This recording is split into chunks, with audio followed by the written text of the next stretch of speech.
A paz do Senhor para todos. Para mim é satisfação, é um momento de muita alegria nesse momento que estamos aqui diante da santa palavra do Senhor.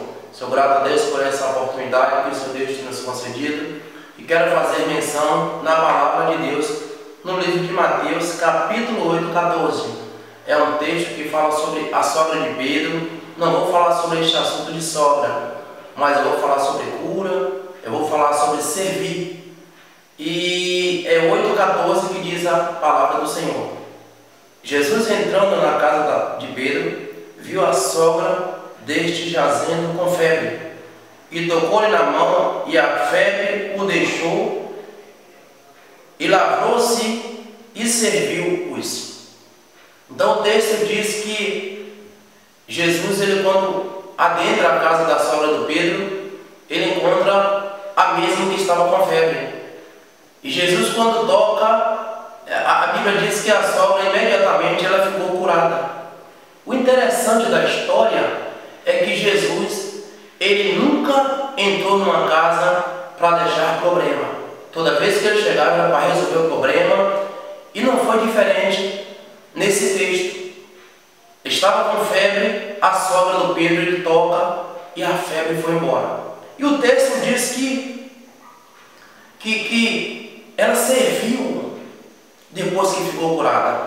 Esta é a finalidade de quando Jesus ele cura.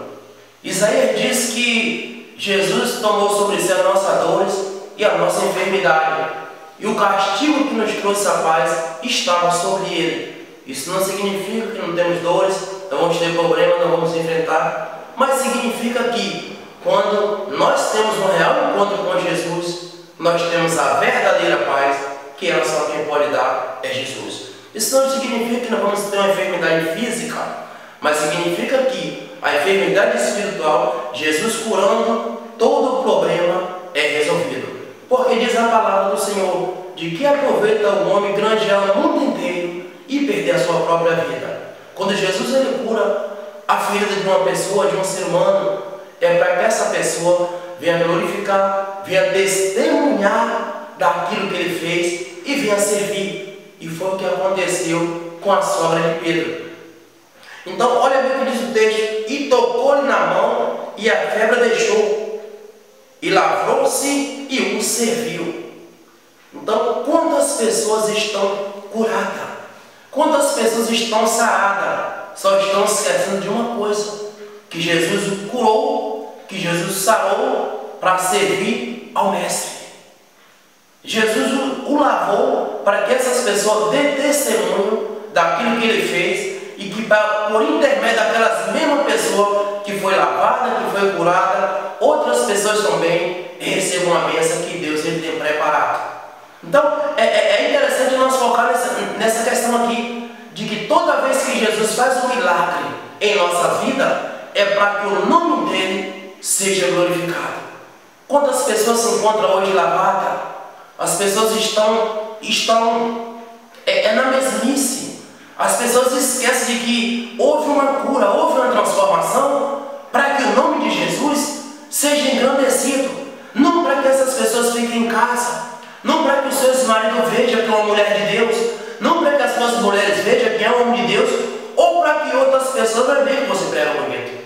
Mas a finalidade da mudança é para o nome de Jesus ser glorificado e para que outras pessoas também alcancem essa graça. Então, muitas pessoas se aproximaram. Por que se aproximaram? Porque viu a verdadeira cura que Jesus havia feito. Toda vez que Jesus curava pessoas, outras pessoas eram atraídas. Então, esse bom perfume de Jesus, ele exala onde ele chega. Quando as pessoas olham para alguém que houve uma transformação, é claro que todo mundo almeja servir aquele Jesus. Todo mundo almeja, deseja servir aquele grande Deus. Simplesmente porque Jesus tocou naquela pessoa, e quando Jesus ele toca, o milagre acontece instantaneamente. Jesus ele não é um paliativo. Jesus, na verdade, ele resolve o problema. E ele resolve o problema justamente para que outras pessoas também o procurem que tenham problema, e todos os problemas daquelas pessoas que procuram Jesus é resolvido, e essas pessoas glorifiquem, louvem e exaltem o nome do Senhor. Então saiba disso. Se Deus tocou na tua vida, se Deus te limpou, se Deus te lavou, é para que o nome dele seja glorificado. Exalte o nome do Senhor. Fale da palavra de Deus. Ajude outras pessoas a ter também esse encontro com Jesus. Ajude outras pessoas também a ser lavadas por esse poder, por essa fé, pelo poder da palavra de Deus. Porque eu tenho certeza que o galardão nosso está preparado lá na glória. Deus, ele não faz nada para ficar no oculto. Ele faz para que as pessoas vejam e para que o nome dele seja engrandecido cada vez mais e mais. Então, Deus o abençoe. Até a próxima, se assim o Senhor nosso Deus ele permitir.